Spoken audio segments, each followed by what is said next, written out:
Okay, welcome to Rias Baixas. Okay, this is an appellation that I introduced in 1991 to the United States of America, where Albariño was absolutely unknown. Not only was unknown for America, but also in Spain itself, because at the time I came here, there were only 6 wineries in the whole appellation. So it was nothing, no production. It was absolutely unknown in Madrid, absolutely unknown in Rias Baixas, because there was no consumption of Albariño, a grape that was very popular in Galicia before the phylloxera. Like in many areas of Spain where the phylloxera hit, people abandoned the cultivation of the local variety in favor of grapes like Palomino, which produce here in Jerez 5 tons per hectare, and here 30 kilos per vine. So with us is the vineyard manager of the bodega, husband and wife,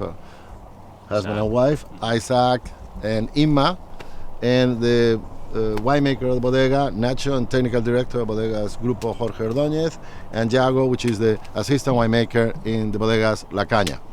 Bodegas La Caña own 25 hectares of vineyards in the appellation Rias Baixas. We also buy grapes. The trademark of what we do here is we use vineyards planted before 1990, where all the new plantings came out. Vineyards that we try by any means to control yields. The maximum yield allowing the appellation is 12 tons per hectare. We do 5.5 to 6 tons per hectare, to basically half of what the rest of the people do, in order to have Albariños more classical, more ready to age, more serious Albariños rather than the commercial ones. So that's why our wines are aged in barrel, aged on the lees and everything, looking for wines that can last for years to come. And more representative of the local terroir, which is dominated by granite, as you can see in the soil. This is the mother rock everywhere. So what you see in the soil is a blend of granite sand with the forest and the leaves and the grass that grows here. So it's soils of high acidity. Also marked by the Atlantic situation. We are very close to the Atlantic right now.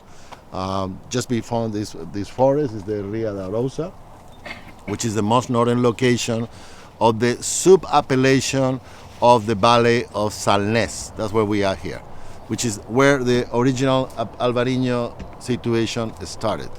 Okay, so we have 5 sub-appellations, and this is the most important, located in the north, and that's why our vineyards are here in the Valley of Salnés, which is more dominated by the Atlantic influence. From here to the sea, we're talking about miles at the most. We not see a vineyard that is in the beach, actually. It's on the beach. It's like you can walk there and swim. So those are the best soils, the best microclimate conditions to the area. It's a tough area to grow wine because the Atlantic proximity, same latitude of New England, so it's a lot of rain or mist, humidity. You see the grass growing everywhere. Many people solve the problem with the grass by using, of course, herbicides, which we don't. We like our soil alive. And we have to treat with copper and sulfur to prevent rot. We have to do 10 treatments. Like in Champagne, you got up to 19 treatments. Here is like 10, 9, constantly, because, for example, yesterday it rained a lot in this area of Spain. All right? Dominated by the breeze of the Atlantic, morning fogs, which create a problem always, and sometimes misty rain, which is in opposition of the south of Spain, is the Atlantic area of Spain, where it rains more than in the south or central or other areas that you see. Okay? Welcome to Rias Baixas.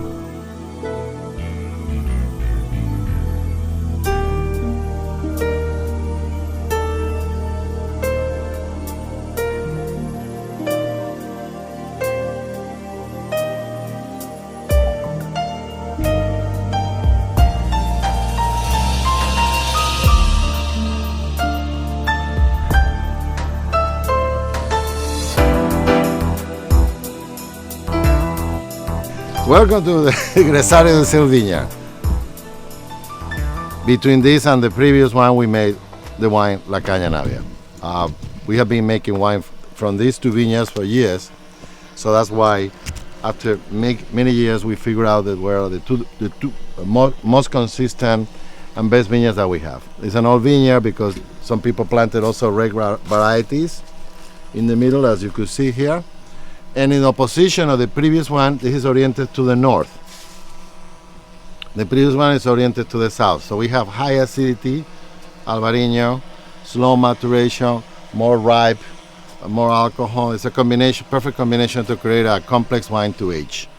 So the soil here is not as, it's the same soil of the other, but it doesn't have it has perhaps a thicker layer of fertile ground, as you can see versus the other, which you see the granite outcropping everywhere.